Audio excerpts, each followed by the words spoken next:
still photography only. We'll have microphone holders who will pass over for questions. Use your name and affiliation. And as a reminder, locker rooms are open during this period as well. So, hands for questions will go on the left. We'll start up at the front. We'll work our way back. Or hit Jeff. Fourth row. And then we'll go. Jeff Ferrato, the Mercury News. Payton, can you talk about what reaction you had when Coach came to you guys and said, I'm going to start Payton and 4 6'9" guys now? And also just talk about how that change affected you guys and how it helped trigger the 8-game win streak you have. You know, we knew we were going big. We added Francis in the lineup, and it allowed us to be really long and really get active on rebounding.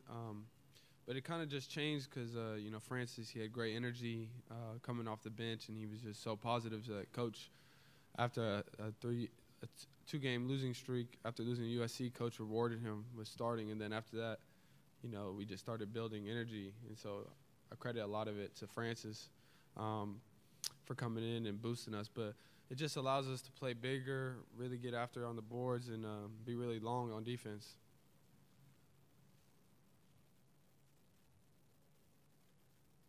Back left. James Creppy with the Oregonian. For each of you guys, now that you've had a chance to watch some film on them and scout on Wisconsin, just what have you seen from Ethan Happ? What do you each have to do? I know you may not be individually matched up with him, but because he also leads them in assists, what do you each have to do to contain that aspect of his game when you are guarding out there? I mean, he's a very talented player. A lot of the offense runs through him, but I mean, you know, it's just like any other talented player on each team. We got to hold him. Got to make his touches hard. You know, we got to force him into tough positions, and then we can't allow him to have easy assists, low kickouts. He gets the ball out fast out of the post. So, what else you want to add? Yeah, I think we just can't give him easy ones early. I mean, he averaged 17, 18 a game, so obviously he's going to get his, but we just got to make him work for everything. Yeah, I think he's a very talented player, someone that is very aware of wherever his teammates are, and I think that's something that we need to, you know, kind of challenge him with. You know, he's very good with kickouts, very good at spotting double teams. So I think if anything, we just need to kind of, once, like they all said, make his touches hard. Don't allow him to kind of get where he wants to on the floor easy, and you know, just communicate, make sure that we don't have any mistakes in terms of sagging off too much that he finds an open 3-shooter. On the left, second row. Josh Dubow, Associated Press. Payton, a lot of guys like to get out and run and gun. You guys play maybe a little more deliberate pace. Was that something that was hard as a player to embrace, or do you like that? I mean, I would almost disagree with that. We mix up the flows, I would say. I mean, I like to get out and run, so I'm going to push it. But, you know, during the game, the style changes. And, I mean, it just depends on how things are going. If we flowing, then we're going to push it. You know, if we've missed a couple of shots, turned the ball a couple of times, then, you know, we need a good possession. But we don't really look at it like we play a slow pace, because I really don't think we do. I mean, we try to get out and run, but it's just whatever the defense is giving us at the time. Second row on the right. Josh Peter with USA Today. I just wonder what the loss of Bobo had, the impact it had on the team, what the mood was like, and what were the most important steps in getting past that and here, for that matter. I mean, it was a huge loss for us. I mean, he got hurt like 6-7 games in the season, but that's not. We didn't want that to stop our season. You know, we kept going. He stayed positive with it. He stayed with us. You know, coaching staff stayed positive. Even we had a lot of ups and downs during the season. We knew it was playing for a purpose down the road, and once we find our identity, we can be dangerous. And I think down the stretch we did, and that's why we're here. Yeah, you know, Bobo is a very talented player. You know, that was known going into this year that he was going to be a big game changer for us.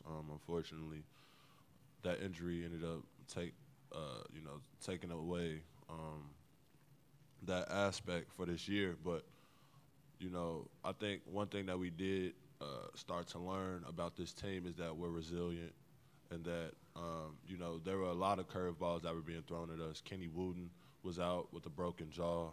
We had Abu, one of our players, transfer mid-year. So, you know, it was just a lot of things that were just kind of not going accordingly.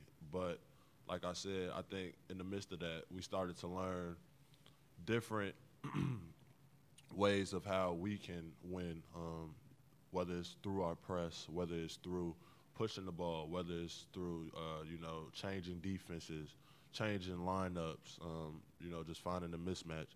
So, I mean, you know, Bobo is a great player, and, you know, he's going to have a great career. But I think with this team now, the one thing that we have started to learn is how to persevere in some of those, you know, situations that just don't look so well for us. Stay on the right, second row. Peyton Warren Williamson, Oregon Duck Football News. 2 years ago, you were in this position. How different is it for you this time? You were a freshman then. Here you are again. Any experience that you can take into this, and have you shared any of that with the guys who haven't been here before? I mean, you just want to have fun with it. You know, like we've been saying, we kind of already been in March in the conference tournament. It was win or go home for us already. So I would say we're all kind of experienced already of the intensity to things and how we need to come prepared. But really, just you got to have fun with this and you know, taking the experience and just enjoy this ride and just, you know, keep on plugging. Go on the left, fourth row. Yeah, Jeff Ferrato, Mercury News. Paul, this is for you. I read a comment from your coach about how one of the big changes over the last few weeks has been improved communication on defense. You got a couple of freshmen out there. Can you talk about how that's happened and what impact that's had on how well you play defensively as a group? Yeah, I think the communication aspect has come from us kind of understanding the schemes that we want to implement on the defensive end. I think it's something that all year that has kind of been a little mix-up because of the change of lineups, the change of positions that people have to play in. You know, we play man, but we also play a very complicated zone. And, you know, it takes some time with getting adjusted to. So I think now, at this time of the year, people are starting to really understand what areas they need to be in, understanding the scouting report a lot more. And, you know, it's like you said, we do have freshmen out there that we're coming from, you know, an environment that probably doesn't have so much importance on communication and, you know, understanding your opponent. But now I think we've really pulled it together and, you know, everybody is kind of on the same page.